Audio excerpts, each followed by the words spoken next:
Welcome to TFL Talking Trucks podcast. In case this episode, I need to get something off my chest. Really? I didn't expect that. Well, it has to do with truck engines, which is what we do, pickup trucks, right? I didn't think there was going to be this much drama around truck engines. Yeah, but it seeped into my personal life. Really? Yes. Explain. Because there was news earlier, like a week ago. Let me rephrase. There was a rumor because GM hasn't announced really their next generation of V8 engines completely. We don't know the specs yet. Right. But a GM Authority, which is pretty authoritative website. Yeah, it's a good place to find some pretty credible information. About GMs. They talked about the sizes of their upcoming engines, V8 engines. We actually have it on our TFL truck website. But when I was doing that story, I entered this existential crisis for some reason. Because you want to take your 4.8 LS swap and do a 6.6? Not quite. I just thought to myself, if GM is investing almost $1 billion into Generation 6 small block V8 engines, they should be like amazing. Right, yeah, I agree. But I'm not sure they will be amazing. Well, they're making them bigger, so that's good. Yes. The 5.3 is becoming a 5.7. Uh-huh. And the 6.2, a 6.6. Those are good things. Yeah, I'm happy about that. So that is the unofficial number, right? Yeah. So this is according to GMauthority.com. So we have to be very clear, right? So GM has not announced this yet. The only thing GM said is actually, this was several months back actually, that they said they're working on Gen 6 still. They're retooling their factory, specifically in northern New York State. I think it was near Buffalo. And that it will be like 4 to 6% more efficient than the previous generation V8 engines. And presumably more powerful. They didn't quite talk about power quite yet. Yeah. But we have to assume it's going to be more powerful. It's a bigger engine. You would kind of figure as much. So Yeah. It's good to see that they're at least investing in V8s. So like we've said in the past, we've known this for a while that they were going to do this. The V8s are not going away from the GM lineup. No, but the reason why I entered this kind of thought crisis is because I was thinking to myself, I need personally, if I think about like new pickup trucks, I want like a quantum leap. Right. I don't want to spend, if a company spends almost $1 billion on something, I want it to be like twice as powerful or twice as efficient. Let's not talk about 4% improvements here. Well, but that's just on efficiency. We don't know yet what they're going to do with these V8s. And arguably, GM is the king of V8s. The small block Chevy is historically one of the most important engines. And I think the best-selling engine in history of engines. Yeah, so potentially. Because they did a story like a year ago where they were marking like 100 million small blocks sold. Which is a lot. 100 million.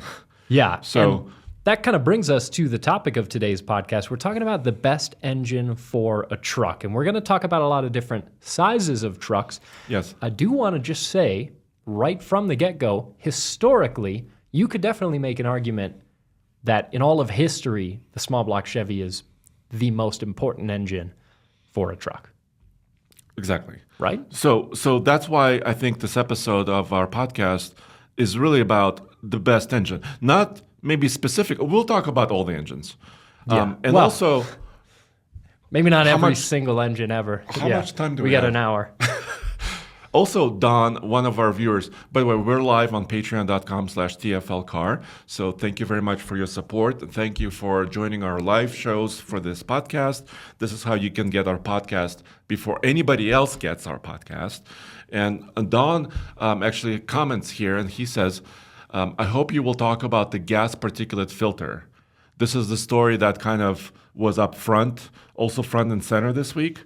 Yeah, that's the other piece of news that we want to talk about. So the first piece of news was that GM is doing their Gen 6 V8s, and it's going to be a 5.7 and a 6.6. We don't know tons more information than that at the moment. But that particulate filter on the EcoBoost. We have official information about this. Yeah, that's the other bit of news. And there's been a slight change since the story first broke. Yeah, exactly. And actually, a YouTube channel, CT Tech, talked about this a couple of weeks ago. So I want to give a shout out to CT Tech. because, and this was precipitated, we're talking about Ford EcoBoost 3.5 engines, so their biggest twin turbo engine. And we're talking about them adding a gasoline particulate filter, or GPF, to those EcoBoost engines. So this is not affecting 2.7 EcoBoost. This is not affecting the 3.0. This is not affecting the 5.0 V8, specifically for 3.5. And their website, Ford.com, and we actually have their website here that we could show you if you're watching this podcast, is that the power numbers changed on their website, specifically for the 3.5 EcoBoost and also their hybrid engines, the 3.5 hybrid. Yeah, on the 3.5 for 2026 on their website, it says 382 horsepower, and you actually did the work to reach out to Ford's PR team and ask a little bit more about this, and they said that this is a typo and that the horsepower is not going to change. Yeah, because it was previously 400 horsepower. So it was really easy to remember. And I'm kind of a numbers dude too, like you. So V8, 5-liter Coyote, 400 horse. 3.5 EcoBoost, 400 horse. They cost about the same money. Yeah. They're different types of engines. So if you're looking for sound like our Tremor, you go V8. And different power curves. Yes. If you're looking for low-end torque, you'd go twin turbo. But same power numbers. So when we saw this on their website, it started ringing a lot of bells in my head. And Alarm bells. Alarm bells. Yeah, yeah. As it did, I think, for a lot of people, which Yeah. is why viewers like Don are asking the question. Yes. So now I have a quote from Ford PR, so public relations, and it says, the GPF, the gasoline particulate filter, does not influence powertrain numbers, as they are the same between the 2026 model year and the 2025 model year. There are typos on our website, and we're getting those fixed. So this is the statement from them. So this is a little weird, but nonetheless, it also kind of got into my brain. I'm like, well, is now a V6 twin turbo a bad engine? Not bad engine, but like not the most ideal engine. Do you see what I'm saying? Like, what is the most ideal engine for a truck? Yeah, so that's kind of what got us onto the topic for today's podcast. And the way that we want to do this is we want to start with the most popular trucks. We're going to start with half tons. Then we're going to work our way down to midsize and down to compact trucks. And finally, at the end of the podcast, we'll finish strong talking about HDs. And then we'll make the final call. Yeah, what's the best engine of them all? Yes, of them all. Yeah. So, you want to go ahead and start with half tons? Yeah, let's do it. So, there's a lot of engines Yes. in these trucks because they sell a lot of these trucks. Yes. Primarily V8s, twin turbo V6s, Which is becoming more prevalent, actually. some hybrid systems, Yes. some fully electric powertrains, And also a turbo diesel. turbo diesel, Yes. and now there's also, well, in the near future, there's going to be a range extended electric powertrain. So there's really a lot of options. Yeah, I think we can cross the entire gamut of engine types just within the half-ton segment. So let's start with the V8.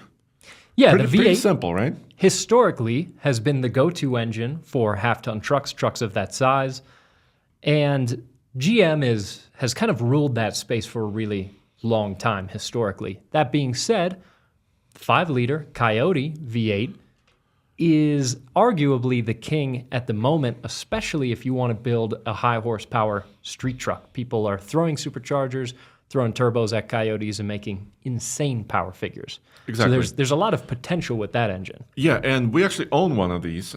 We alluded to it, of course, and you've been watching us, 2025 F-150 Tremor with a 5.0 V8. We have it. We have many videos. In fact, we published another drag race video this week.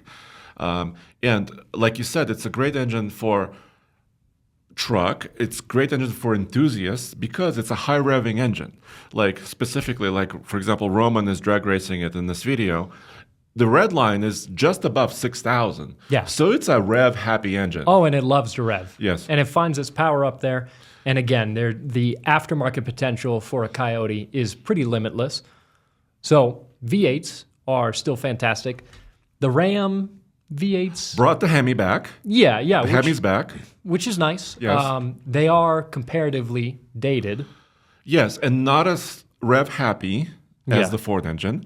But still, I mean, I mean, it's been around for, what, 20-something years? And it's still a V8. Yes. But I do want to give credit to Ram when it comes to turbo straight six options, because in general, for myself, and this is a personal preference, but between a V6 and a straight six, I generally lean towards straight sixes. And the 3-liter Hurricane that you can get in the Ram now is a really impressive engine. It's a gem, and we're experiencing more and more of this engine. It came out, just over a year ago into the pickup truck world with Ram. And the more we test it, I think the more we like it, with one caveat: it's as quiet as a mouse. Yeah, and Usually. in something like an RHO where they made it a little bit louder, Yeah. it doesn't sound... That exciting, maybe. Yeah, so it's maybe missing that a little bit. But between an RHO and an EcoBoost powered Raptor, I actually like the Hurricane in the RHO more. Yeah, well, it makes more power. I mean, Yeah. if you look on paper even, the high output straight six twin turbo in the Ram RHO is 540 horsepower.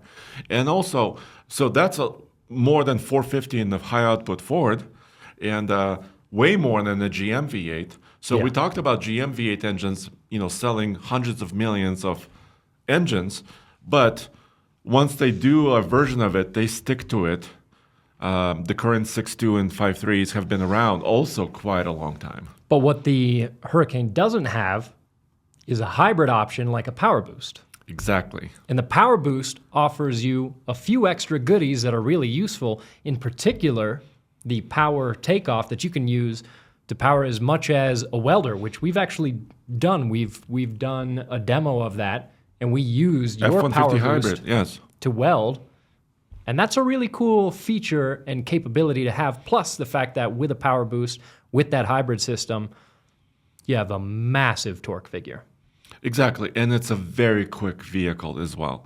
But here's the thing, and I think a lot of commenters, and by the way, we also have a comment on Patreon from Michael. So Michael said, I was watching one of your older videos where you were driving F-250 and GMC 2500. We'll talk about heavy duties in just a few minutes. Through snow, and it did not appear that you aired down the tires. Is there a benefit to airing down when traveling through deep snow? Yes, but let's get back to that. Yeah, in a second. we can come back to that. Yeah, but I think people who are listening and watching right now, they're saying, okay, you introduce turbos to an engine, you introduce electric motor, and into the transmission like the hybrid. You add in complexity. Yeah, you are. So There's not any brand new truck you can buy that comes without complexity. So I'm that doesn't necessarily bother me. yeah, and do you see where my crisis is coming in now? It's like Are you having more than one crisis? crises. What is the plural of crisis? Like crises? Crises. Yeah. No, it's like I want an awesome engine. And awesome means also durable, reliable, right? Yeah, So that's true. what pickup trucks really are about. They're about, backing you up and helping you doing your work, maybe recreation, when you're going on vacations or when you're doing your job.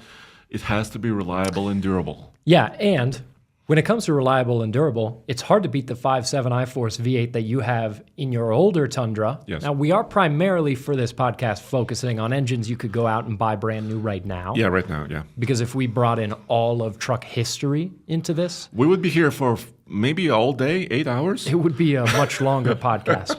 But it is still worth noting because that's still a reasonably recent engine. Yes. You can get a lightly used truck with the 5.7 iForce V8. That's a hard engine to beat for longevity. Exactly. And mine currently has about 92,000 miles, and it acts as if it was brand new. I mean, Yeah. no hiccups, nothing. And also, we have to talk about transmissions a tiny bit, right? Because over the last, 5 years, we've gone from, for example, a 6-speed automatic in that Tundra. We've gone to mostly 10 speeds and some, 8 speeds, yeah. and such.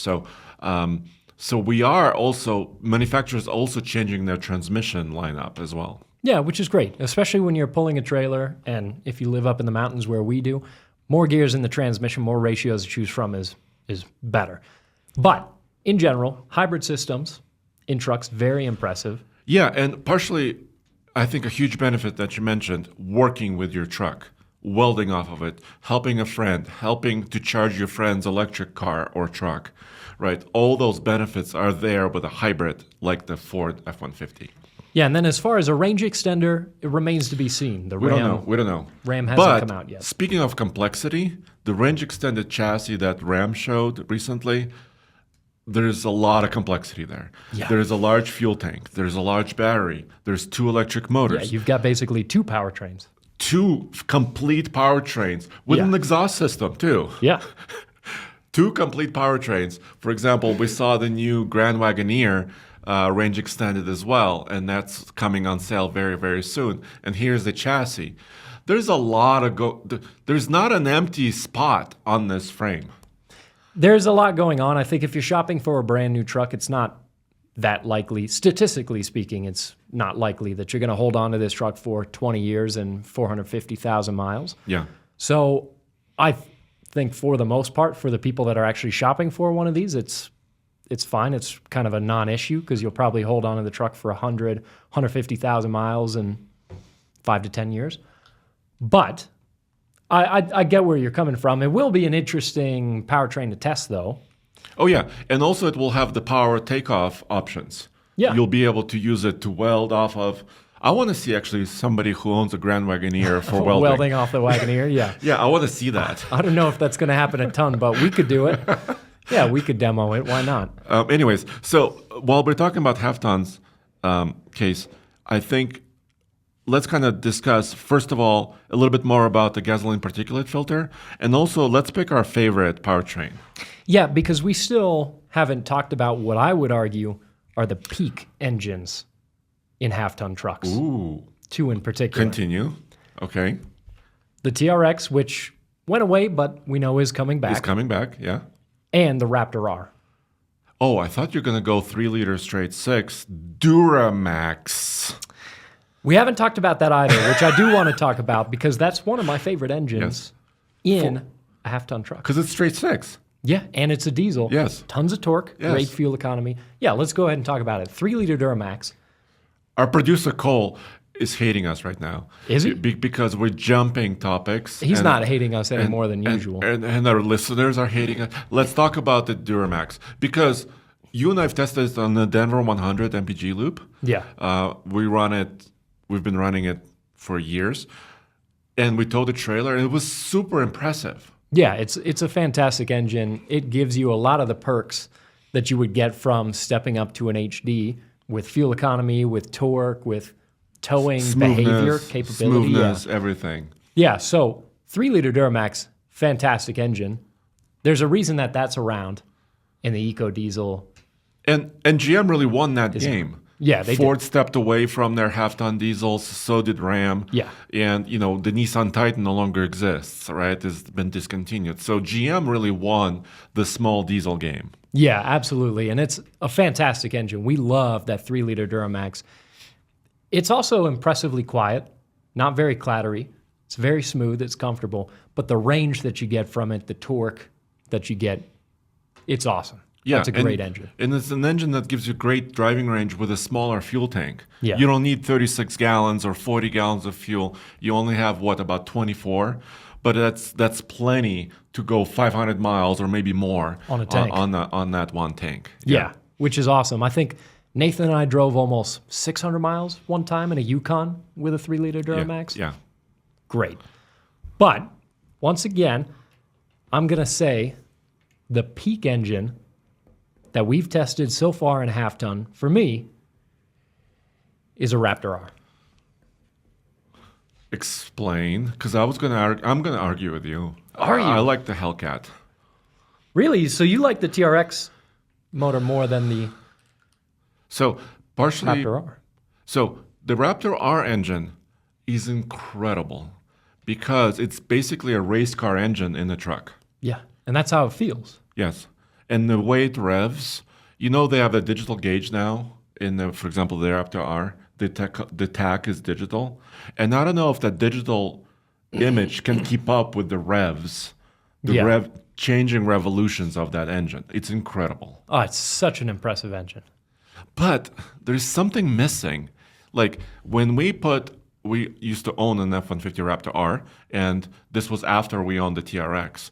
And the TRX is still sticking in my mind as a slightly more favorable truck.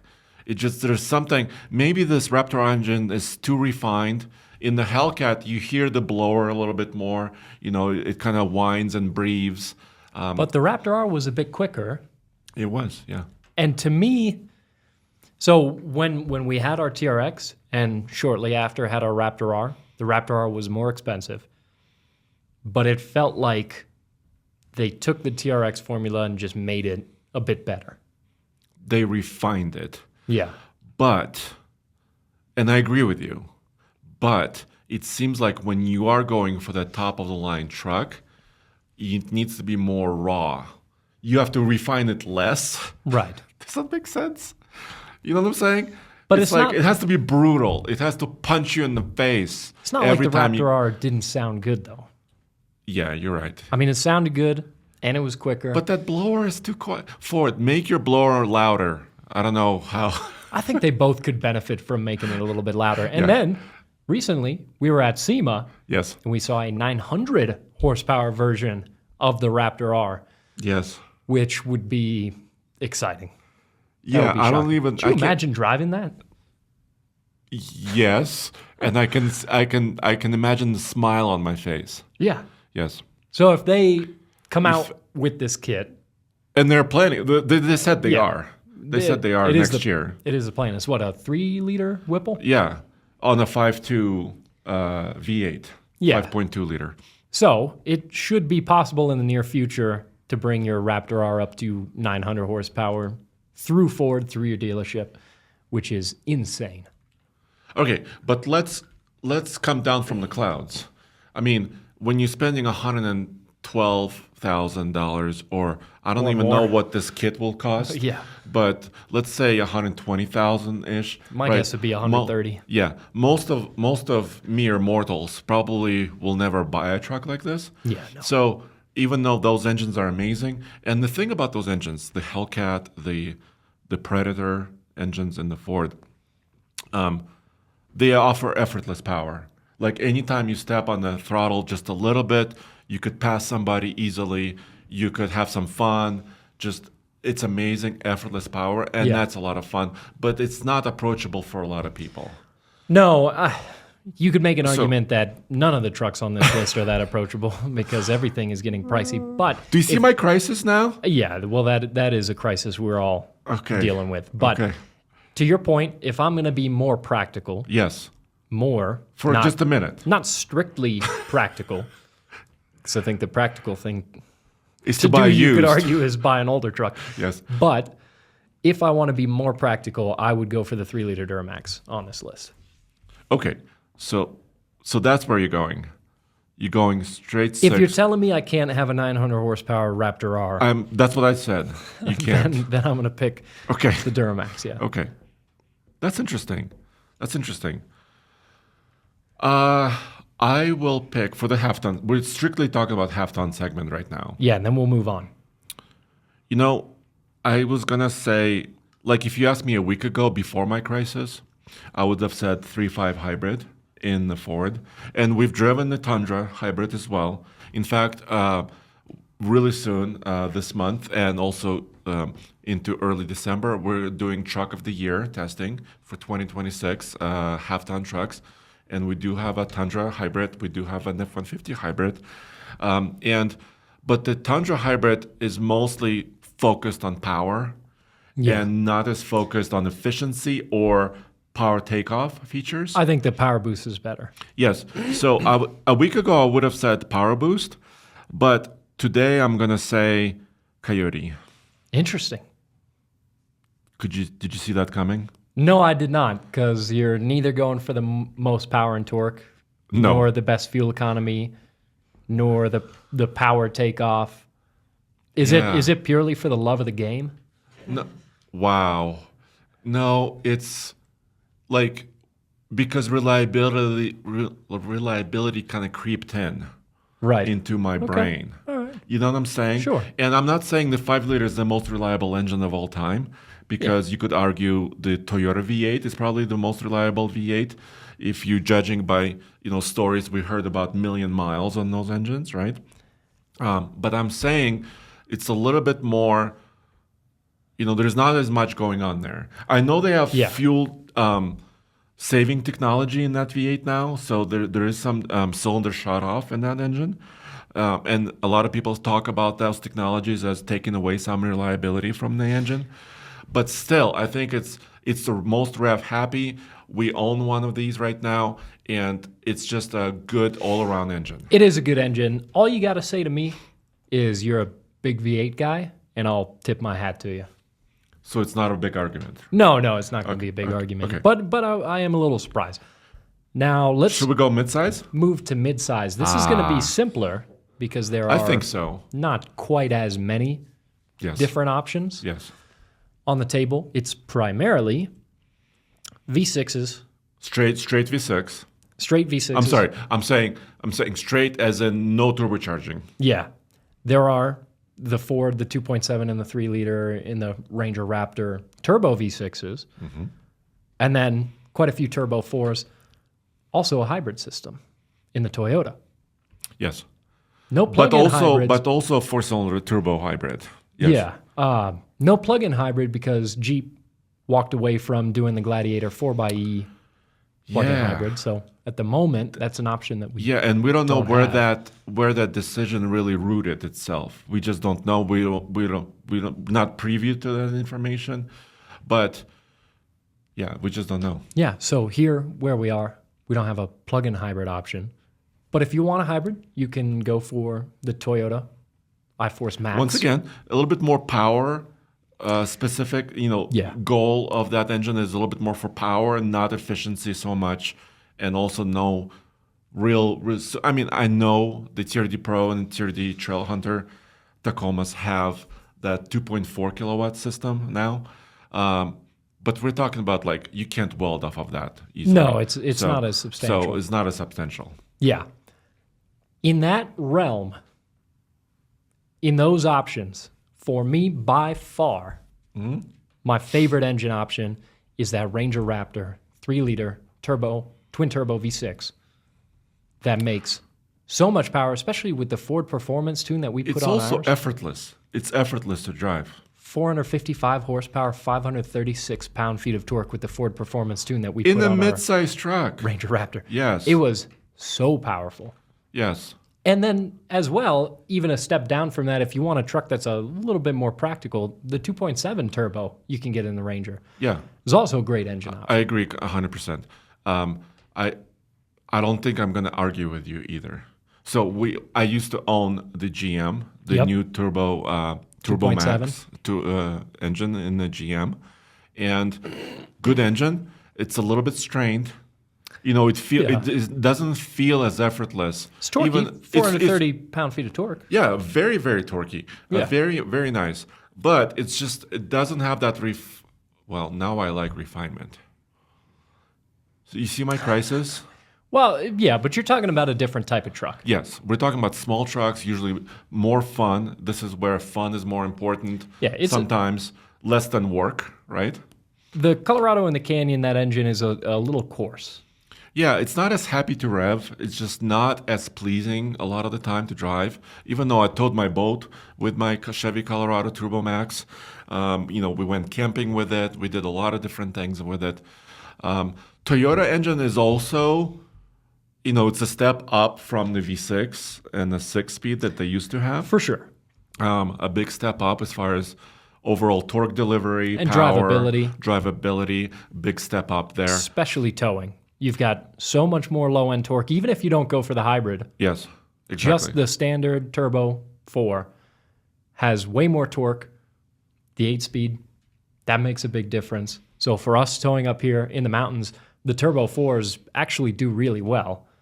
If you want to go a little more old school, you could do the Frontier, that 3.8-liter naturally aspirated V6, which is good. And if you want to go more old school, you'll get the Gladiator V6 with the Pentastar. With a Pentastar.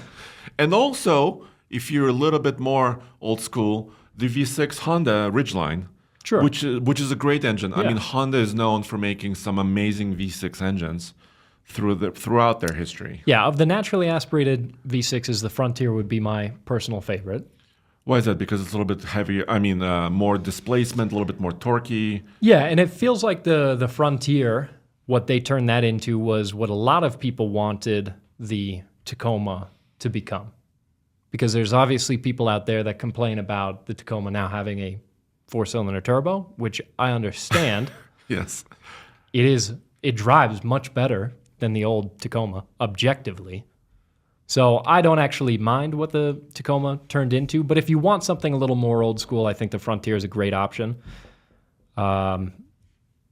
If you're going for all-out performance, Ranger Raptor, they're hands down. And I think, but also the caveat being the 2.7 twin-turbo Ranger. Yeah. Because it's not as expensive, you can get into that truck. I mean, Ranger Raptor still starts at like 57, right, with destination charges, right? So if you can't, that's a little bit high to reach for a lot of people. Yeah. So if you wanted to step down, the 2.7, you can jump into that truck for like 40 grand, maybe 44-ish. I still think in the world of a GMC Canyon, AT4X, AEV edition, that's closing in on 70 grand. Yes. Or a TRD Pro or a Trail Hunter Tacoma that's in the mid $60,000 range. Could touch 70 also. Yeah. I think that the Ranger Raptor is a good deal for a top of the line truck, Yeah. off-road midsize truck. So that powertrain, ultimately, if you get into a Ranger Raptor, especially one with the Ford Performance Tune for $800, none of the other midsize truck powertrains are going to hold a light to it. No. Not even close. And I mean, time will tell, obviously. I mean, we can redo this podcast 10 years from now. And Sure, maybe yeah. and maybe we could talk about, the reliability of all these powertrains, but we can't quite, have a great grasp on that right now because these engines are only about 2, 3, 4 years old, right? Yeah. So we don't have a huge grasp on this engine. So but in the midsize, you're also voting Yeah. the Ford V6s. Yeah.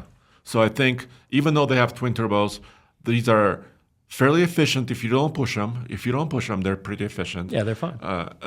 And they're also fun, and they're very fast, and they tow great. Yeah, absolutely. There Done. you go. Now, as far as compact trucks go, Tiny. this is going to be easier. There's only two. Yeah. There's a Santa trucks. Cruz and a Maverick. Yes. The Maverick hybrid all-wheel drive that we had was great. Not only By all aspects. not only for being efficient and practical, but when we hooked it up to a trailer at the peak of what it was rated to pull, which was 4,000 pounds, it still did great. Yes. So this powertrain, even towing and downhill, Yes. it did a great job of keeping the speed of the truck and trailer combination in check. So this powertrain excelled on all fronts. It wasn't exciting to drive. It didn't sound great. Well, because it's a little drony because of that continuously variable planetary gear set, right? Yeah, so not a belt style Not a belt-driven. CVT, No, which no. is important for durability. Yes. There's a big difference there. So this powertrain, the hybrid system, plus the all-wheel drive on the Maverick, even if you don't get the all-wheel drive, but we like it with. And the 2-liter in the Maverick is a tiny bit underwhelming. A lot of the cases you have to pay more for it. Also, this is what I learned this week, is when they went from 2024 Maverick 2-liter EcoBoost to 2025 models with the refresh, they also added that gasoline particulate filter to that engine. Interesting. And that was partially the rating change also. There was a little horsepower decrease. And it kind of makes sense, even though Ford is saying that gasoline particulate filters won't affect the big V6 EcoBoosts.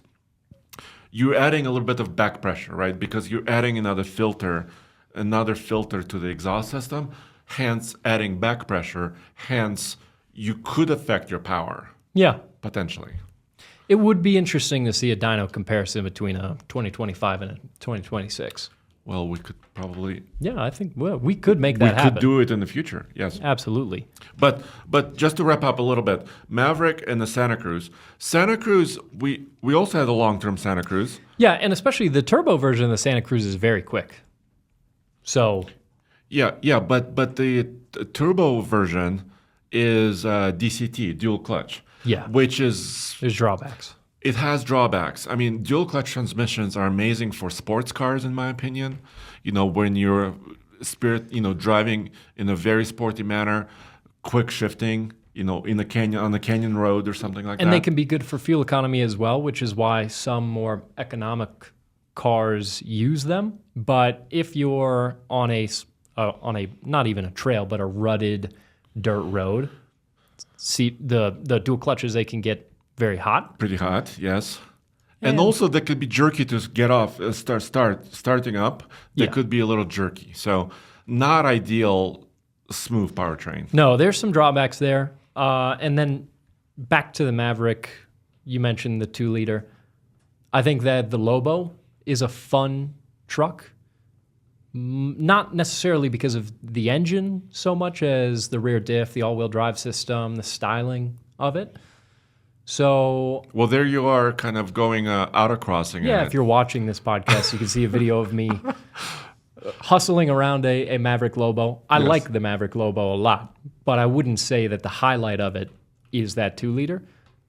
So, in the compact category, I'm going to give all the credit to the Maverick Hybrid. I think we agree 100%. I think they nailed it with the Maverick Hybrid. Also in efficiency, because Mary drove it for a week and she got like 46 mpg in it. So, I mean, Maverick Hybrid makes it such a useful vehicle. It's awesome. King of tiny engines. Absolutely. Now, we got to flex a little bit of muscle time. because we're transitioning into heavy duties. Yeah. Should we start with gas? Yeah, let's start with gas. Let's get it out of the way. Yeah. Not our favorite heavy-duty powertrains, probably. No, especially because we live in the mountains. If we're getting into an HD truck, it's to tow bigger trailers. And I think if you live in a flatter area, it makes maybe more sense to get a gas engine. Yeah. Here with our steep grades, just the exhaust brake alone. So let's start with Ford. So if you look up F-250, we were one of the first people with a Godzilla 7.3 V8. Yeah, in an F-250. 7.3 has had its little hiccups, its speed bumps. And they also have a 6.8 engine. So they have kind of two versions of a very similar engine for gasoline. The 6.8 is a little bit more price conscious, so it makes a little bit less horsepower, but still quite a good engine. And then, of course, the 7.3 gas for them is kind of their top dog gasoline engine. Yeah, and then GM has the 6.6 in Duramax form and a 6.6 in gasoline form. And it's going to be curious what they're going to put the 6.6 upcoming Gen 6 V8 into the half-ton trucks. I'm wondering if they're going to be reusing their block, probably from their heavy-duty engine, or at least the design of the block, right? Yeah, I wonder. And it could be some shared parts. And then kind of making more power from it. And then Ram has had the Hemi, I don't know how long. Too long. But maybe almost too long. But that 6.4 Hemi, the larger displacement Hemi, is actually a pretty good engine. It is. It's been around for a long time for But it's not a power king anymore. No, it's not. It's pretty anemic. So between all the gas V8s you could get in an HD truck, I would go for the 7.3. I think so. I would agree. And that engine also has a 10-speed, right? Now GM switched to 10 speeds across their heavy-duty lineup. Ram, well, they're using ZF. And according to ZF, 8 speeds is all you need. Apparently. Which I respect that decision. Sure. I think we respect that. ZF is one of the... 8 is a lot. So ZF is one of the more reliable transmission manufacturers of all time. Yeah. So of course I respect that. Yeah, and the 10-speed in the GM trucks especially is having some issues at the moment. Yeah, which is, I mean, we have a 10-speed Duramax heavy-duty Chevy. We haven't experienced any issues personally Yeah. with our transmission, but we've heard many reports and heard some recalls surrounding some of their 10 speeds. But if we talked about recalls, I think we would have to mention every engine, Yeah, because there's been every a lot. engine has had a recent recall. Yeah. Yeah, like the Toyota V6s, a lot more vehicles just got added to the list of recalls. And that's a really significant recall because they're replacing engines. Yeah. And then, of course, the GM 6.2s. Yeah. So So there's a lot. there's a lot going on with recalls, which is why like reliability has creeped into Sure. my mind That's fair. really, really heavily recently. Like the recent story that Zach wrote about the Toyota V6 twin turbo, non-hybrid. This is only focused on the non-hybrid V6 twin turbos. They're going to recall another 127,000 engines. Yeah. Which is a lot. Okay. That's tough. So But- I think you and I agreed that the 7.3 Ford, for the power delivery and just overall usefulness, I think it's king. as far as the right gas now. engines. Yes. But we have to talk about the premier The elephant in the engines. room? Yeah. The big diesels. Yes, the big diesels. So I think all of them are kings in their own right. 100%. Yeah. They all make tons of power, tons of torque, get pretty good efficiency, especially for big trucks. So they all deserve some credit. For me, the favorite is going to be. I think I'm gonna guess this one. Oh yeah, you know what it is ultimately. I think but our producer Cole knows. I think our audience knows. yeah, Okay. for me it's going to be between, because I am going to try to be fair here. Okay. It's going to be between the Power Stroke high output and the Cummins. I think I'm in the same area with you. Really? I'm not saying that the GM Duramax V8 Oh. is a bad engine, No, the Duramax is awesome. but well, the recent transmission issues are a small caveat there. Doesn't help. A slight caveat. But when you and I drive that high output Power Stroke, and also the latest Cummins, you and I went out to the Davis Dam area and we pulled some heavy trailers with the new Cummins and the new 8-speed also. Yeah. That's a very impressive combination. And of course, Ford is done really well with their Power Strokes. Yeah, and the Power Stroke has more power and more torque. 500 horsepower, 1,200 And not just on pound-feet of paper. torque. You can actually feel it when driving it. Yeah, it's almost bordering on too powerful because we've done some drag race videos pulling trailers with Yes. these trucks, Yes, and the Ford just lights the tires. exactly. Oh, and sometimes it pulls power too. Yeah, I mean, it depends on exactly how you launch it, but a lot of these trucks, they're so powerful now, it's really difficult to actually launch them, is because sometimes you spin tires, sometimes the computer system pulls a tiny bit of power. Even though if you can turn off traction control system, Yeah. it's still pulling a little bit of power because it's like, I don't want to overwhelm the transmission and the axles and all this stuff with so much power. on paper you can't argue with the numbers from the Power Stroke high output because it's the most. Yes. 500, 1,200, two nice round numbers that are unbelievably impressive. So it's got that going for it. But ultimately, I'm going to pick the Cummins primarily because of the character of the engine. The way that it sounds, the operation, and the effectiveness of the exhaust brake.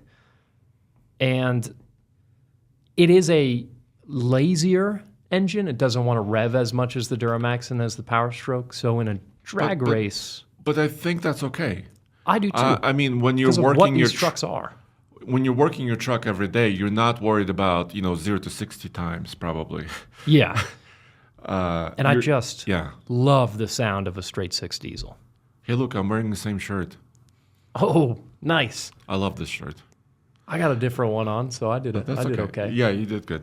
We're looking at their video from Davis Dam, which was, by the way, not in the middle of the summer. Because if this was the middle of the summer at Davis Dam, it would be 120 degrees Fahrenheit, and I would not be wearing my flannel shirt. Yeah. Yeah, that's fair. In that case. But the Cummins is an awesome engine. I like the character of it a lot. It makes so much of that torque down low. Love the way it sounds. Love the exhaust brake on it, especially. It's my favorite of the 3 exhaust brakes. And we use the exhaust brake a lot in the mountains. So I like the Cummins. Okay. I hear you.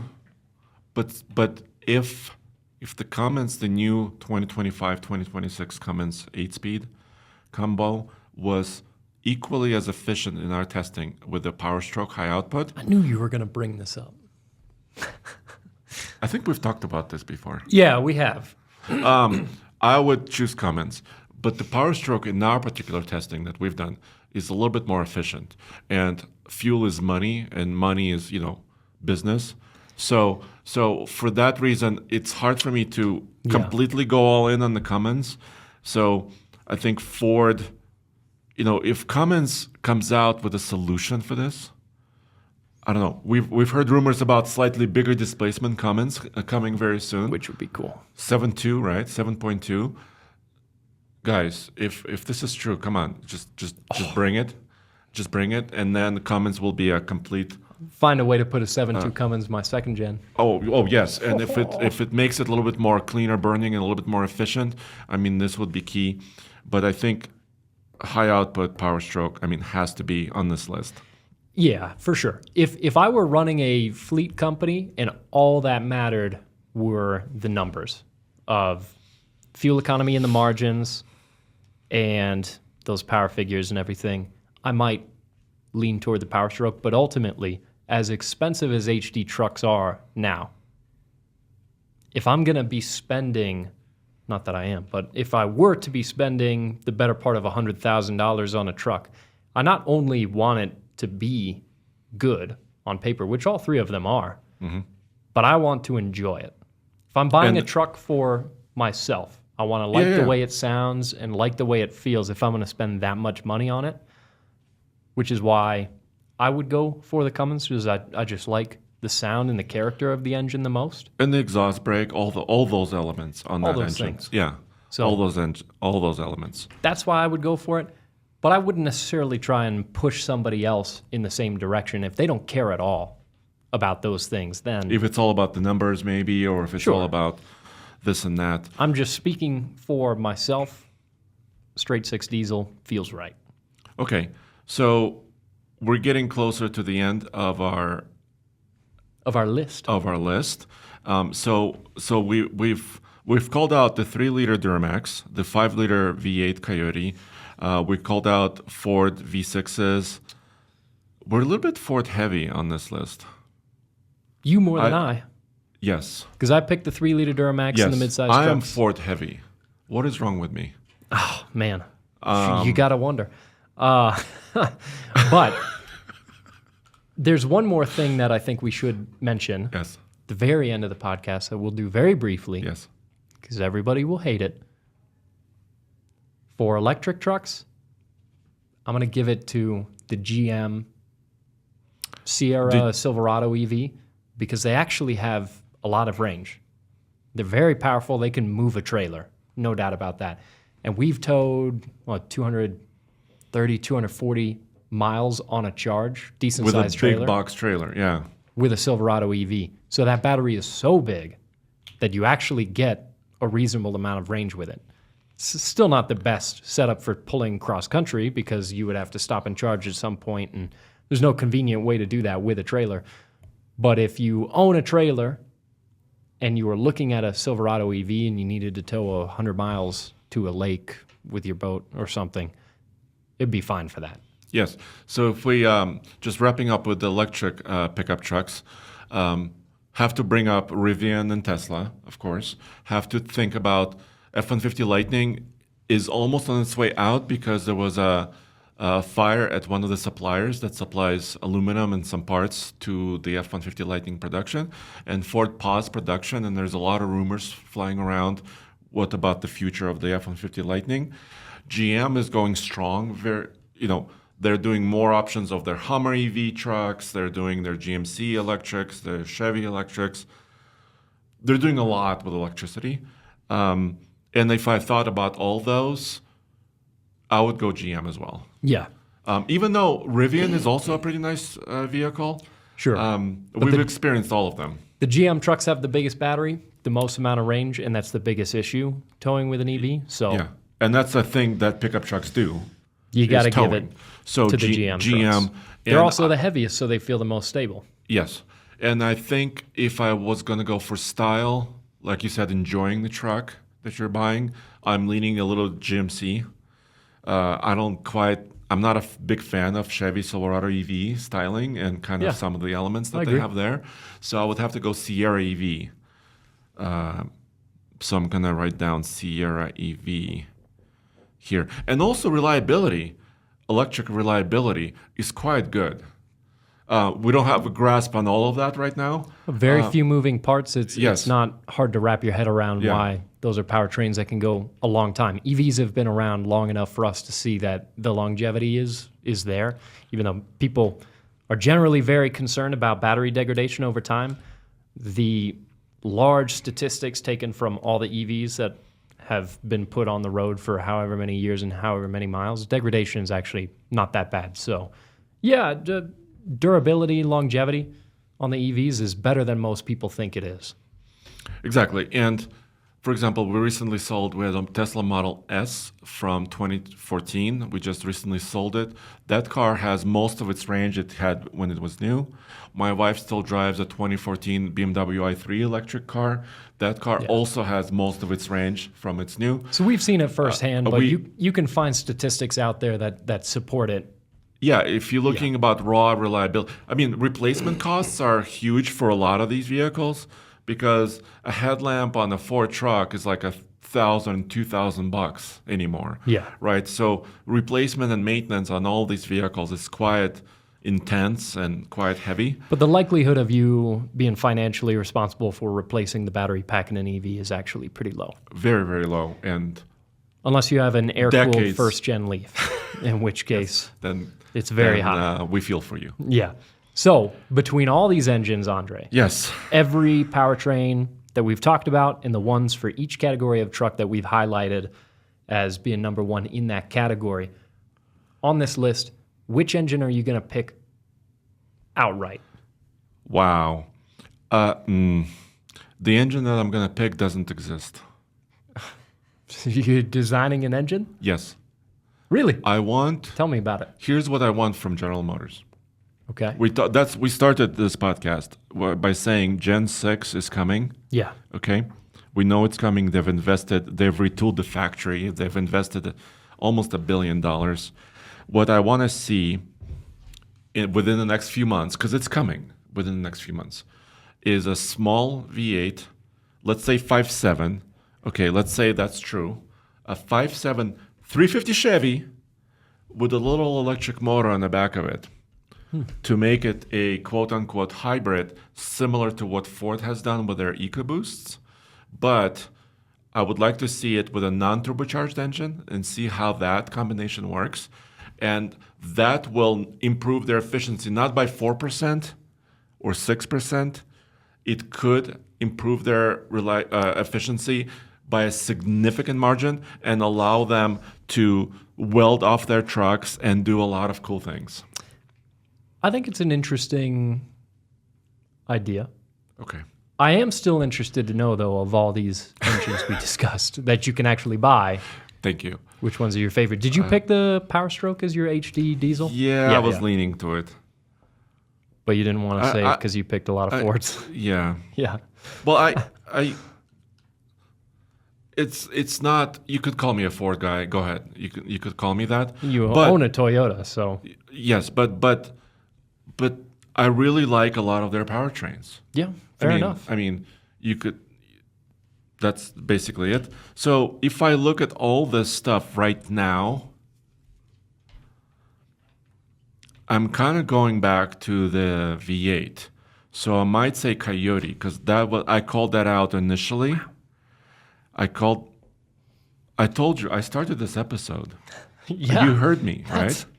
You're a big V8 guy. I get it. So I'm going, and I'm not, the overall power output number is not as important to me as in just like I said, it needs to be a solid working vehicle that is efficient. I think efficiency and reliability is now pushing higher on my priority list.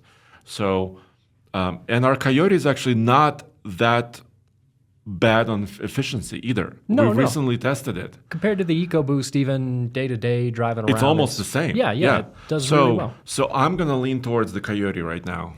5-0. I love that Okay. for you. Are you going to go Maverick? No, come on.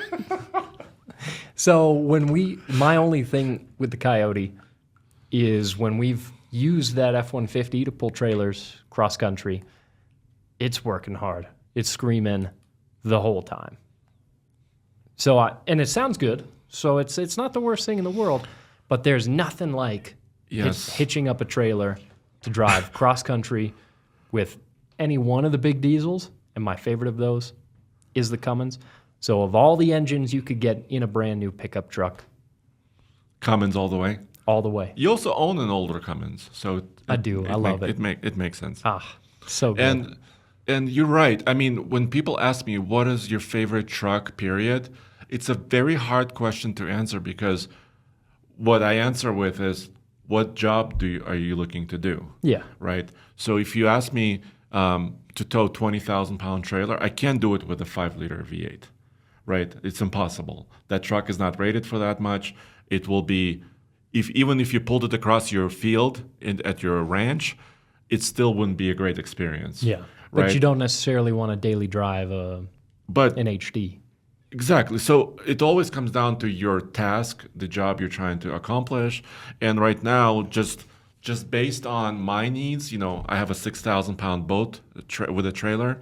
So just for that, for my personal needs, I don't need a heavy-duty truck per se, so that's why I'm kind of leaning a little bit towards more of a half-ton segment right now, and I'm leaning towards a nice, simple V8, I would say.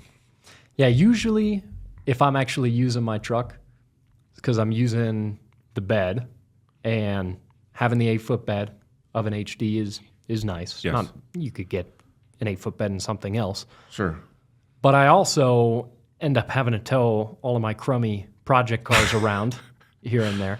So you're towing quite a bit. And the diesel for that is great. It's key. So that's the combination. That's usually when I'm using my truck is pulling one of my cars or loading up the bed. Like right now, I've got a bunch of tree trimmings in the bed of the truck filled to the brim. Exactly. That's what the truck is about. It's versatility. Yeah, so those kind of things push me toward an HD. You can do all those jobs with other types of trucks.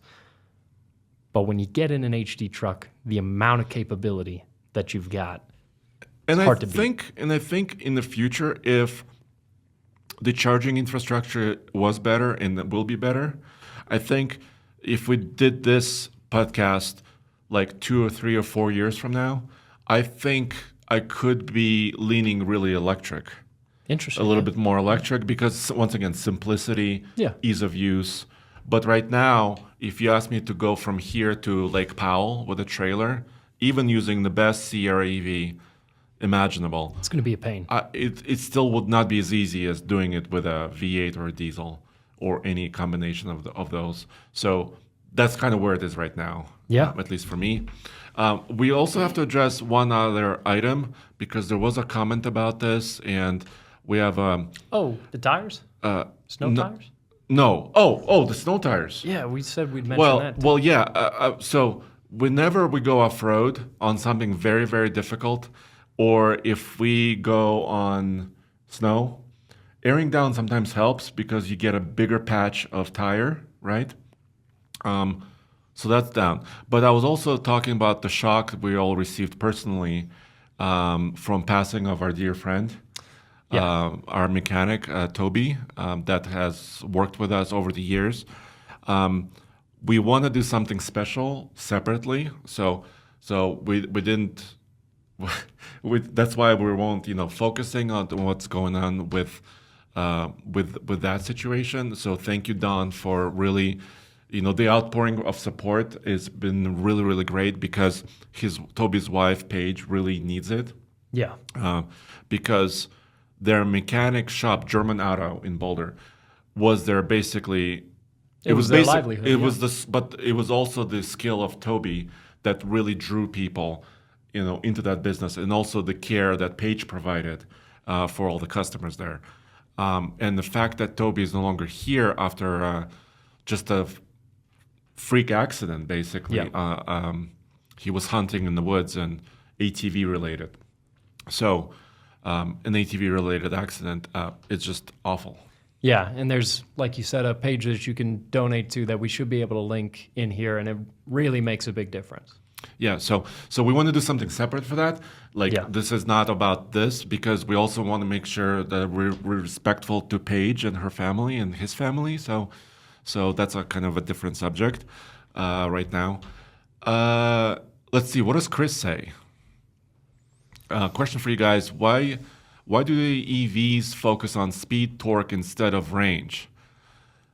I think speed and torque is easier to do. It's very easy. Yeah. So here's what I want to answer this question with as we wrap up, is I was listening to a lot of information from the new company Tello truck. Yeah. The little compact electric pickup that's coming up hopefully next year.